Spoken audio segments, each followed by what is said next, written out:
Yo, what's up, droners? B here, and we have some exciting news today. The FAA is making some big changes. Obviously, if you fly any kind of drone, whether it be a hobbyist or professional with Part 107, that's getting overhauled. The hobbyist laws already did get overhauled, and we're gonna talk about that in detail. But first, a couple things are changing here too.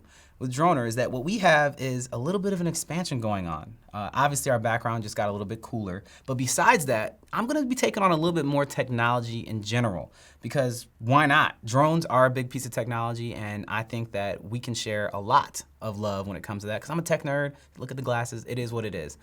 So I wanna talk to you guys about all the cool things, but I just had to give you guys a heads up. So we're gonna start off with the first thing of Droner News. So first off, with the hobbyist rules. As you guys know, the drone rules for hobbyists are that, yes, you can buy a drone. All you have to do is register it on the FAA website, and typically what you would do is you would print off, like what I did is use like a PTAP little printer, and then just put like the little registration number on the inside of the battery compartment is what I did. It just said as long as that's visible in some place that can be easily taken out, then that is where you can put it. The FAA has changed that rule now because they're saying that they want this license plate or this number to be on the outside of the drone. Now this is really interesting, and I feel like it's a baby step towards what the FAA is really trying to get towards, is a technology that DJI is already playing with when it comes to license plates on drones, where you can pretty much scan a drone in the air and you'll know whose drone it is and what's going on. I personally think that's good technology, and I think this is a step in a good direction because this holds people accountable for what they're doing when they're flying. So we have pilots out here acting reckless. All of the drone community doesn't have to suffer anymore because now it's just some nameless drone from some invisible person flying it. I hate all drones.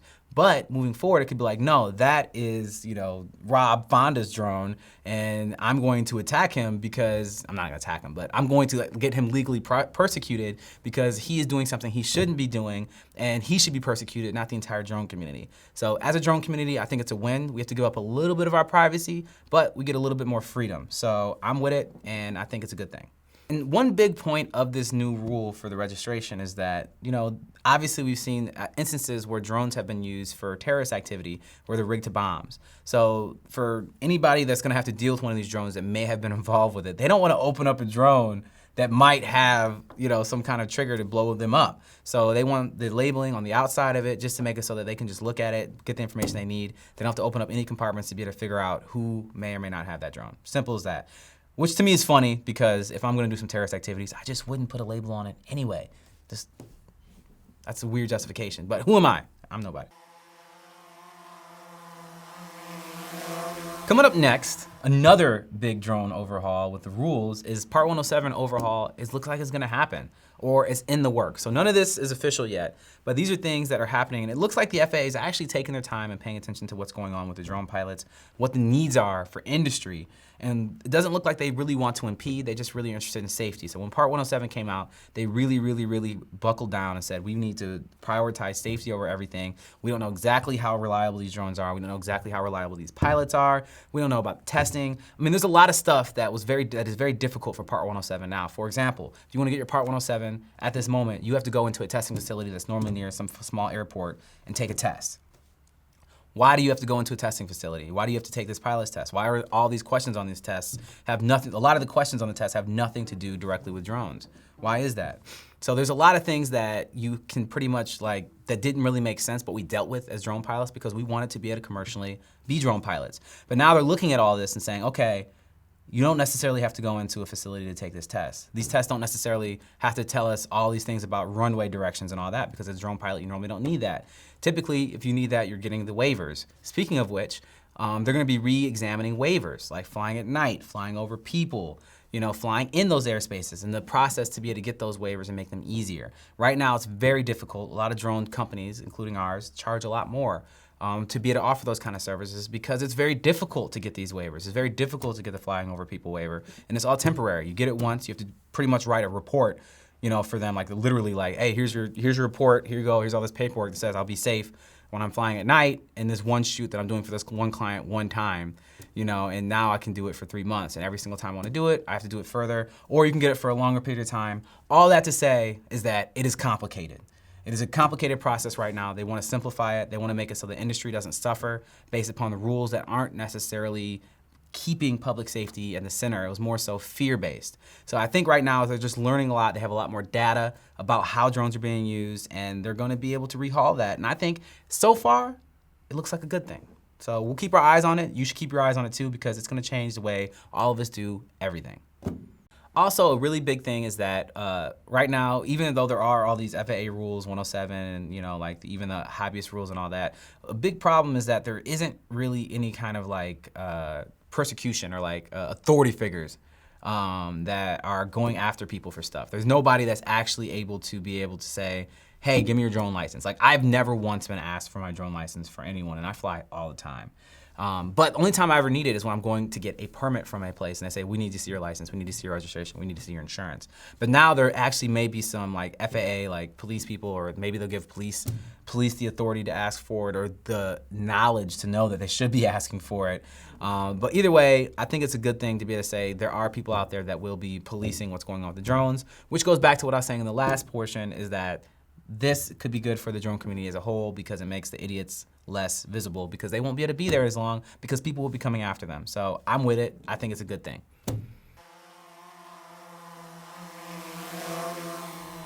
All right, up next, a really, really, really interesting piece for me is one thing that we've been talking about since the inception of Droner, which is over 2 years ago. That's awesome. Is we've been talking about drone deliveries and what's going on with those drone deliveries. It seems that DHL, which is the shipping company that used to be big in the United States, that doesn't seem to be around as much as it used to, is in China out here using drones to do regular drone deliveries. They're doing it. It's happening.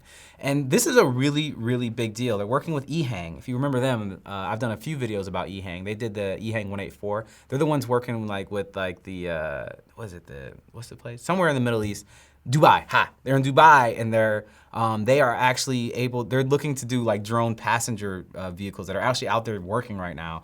Like Ehang pretty much seems to be on the edge. Is that a pun? Maybe, I don't know. They seem to be on the edge of the technology of drones and pushing it forward and saying, look, we're not only gonna have people flying in drones, we're gonna be doing drone deliveries in China. We're gonna have people being delivered in Dubai. They're really out here doing it. And there's a lot of implications to this, is that we already know that FedEx and UPS and maybe even the USPS are chomping at the bit to be able to use drones, because we know it's gonna be able to reduce the cost of what they're doing, and the technology is either there or damn close to being there. It's being able to say, hey, this is something viable that will save us money, that will increase our efficiency. But we're not able to do it in the United States yet. The laws aren't allowing it, and it's just not something that's viable. So to see that DHL is already putting together the systems and saying this is the best way this can work, because there's a lot of questions logistically about how can a drone deliver a package to you. Does it bring it to your door? Does it bring it to a predetermined stop area that you just go and pick it up from, like the Amazon lockers? Like what does it do? And DHL is on the ground already working this out. They already have these drones out here that are like flying at 40 miles an hour, carrying payloads up to 12 pounds, which seems like a huge segment of things that get delivered to people. It's like a lot of things that I get delivered to my house are less than 12 pounds. So it's like, this could be drone deliveries, and we can be taught to work with the drones. So it's like, hey, you just need to go to this corner over here where everything is dropped at walking distance from your house at this secure location that one person manages all the deliveries for all these different places. It could be a whole thing. And it's just like already a business there or whatever. So DHL is already making this happen, and they're saying that it's reducing their possible delivery costs by up to 80%. That's huge. And it also goes into the whole other debate about autonomous work and all that kind of stuff, and people losing jobs and universal income and all that kind of stuff. But we'll get to that later. Either way, this is something that's going to happen, and it seems that DHL is on the forefront. Right. So, funny that I was just talking about drone deliveries and autonomous things that are happening.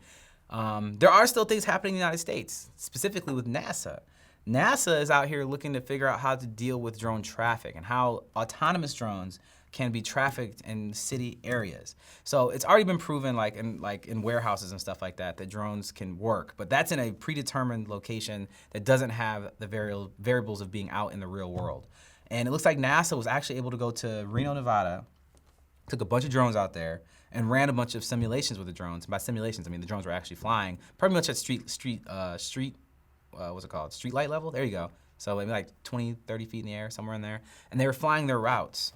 It wasn't really particularly to determine anything outside of like these drones can not crash into each other. They can not crash into these obstacles in front of them, and they can go along their predetermined paths, and everything is okay. They deal with each other in whatever way, the algorithms that NASA put together.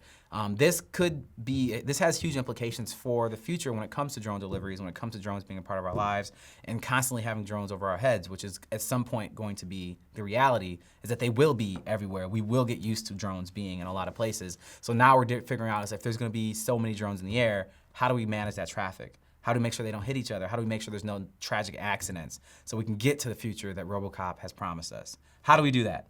And NASA is working on it. So we'll see how it goes. It's pretty so far it seems like it's really, really tough. Like the technical guy that put it together said it's the most challenging technical feat he's ever dealt with. I don't know what this person's experience is. It could be the first thing he's ever done. We don't know. Either way, I can imagine this would be very, very difficult. So I wish him the best of luck because I think overall this is a net positive for our ability to be able to use drones for good. And last but not least, how can we have a Droner News without talking about DJI? They are the king of the drone world at the moment, and they're still doing stuff to make things safer, it seems. They just put out an announcement very recently that says that they are going to be adding their AirSense feature to pretty much every drone 0.5 pounds and bigger.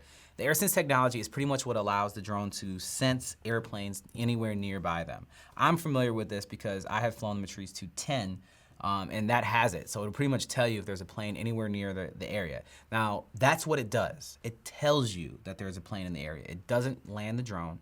It doesn't take over control of the drone. It doesn't do anything. It just makes you aware, which I think is really powerful because you should know that. Even though we're only allowed to fly to 400 feet, that's just the rule for now. These rules may change. Like we just said, Part 107 is gonna have an overhaul. So a lot of rules for drones will be changing, whether that be the height, whether it be the rules for planes and how low they can fly. At some point, they're all in the air. They're all interacting in some way, shape, or form. They need to be as safe as possible and at the very least aware of each other. And that's what this is. AirSense says, hey, Mr. Drone Flyer or Mrs. Drone Flyer, there's a plane in the vicinity. You should be aware of it. Be safe. You know, you have to give way. That is the rule. So make sure you're aware that this is happening. Give way.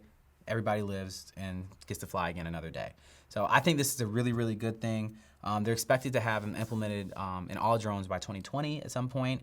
And at this moment, there actually are no confirmed collisions between planes and drones, but there have been 2 incidents of drones colliding with low-flying helicopters. So we're hoping that this might bring it back to 0. Obviously, this isn't the biggest problem that's happening with drones right now. It's simply because of the laws saying that the airspace where we can fly and where we can't. But in all honesty, it's probably one of the biggest fears most people have about drones in general. It's like, it's gonna take down my plane. So whether this is a publicity stunt and security theater, or this is something that's actually gonna help safety, I think it doesn't hurt anything. So good job, DJI. Let's keep everybody safe, or at least feeling safe. Droners, thank you so much for tuning in for the monthly version of Droner News. I love it. It's really intense. It's really awesome. And if you like more, because there is a lot more of Droner News, you can see it right here. Or if you want to see the greatest drone video that has ever graced the presence of YouTube, it's up here. Check it out.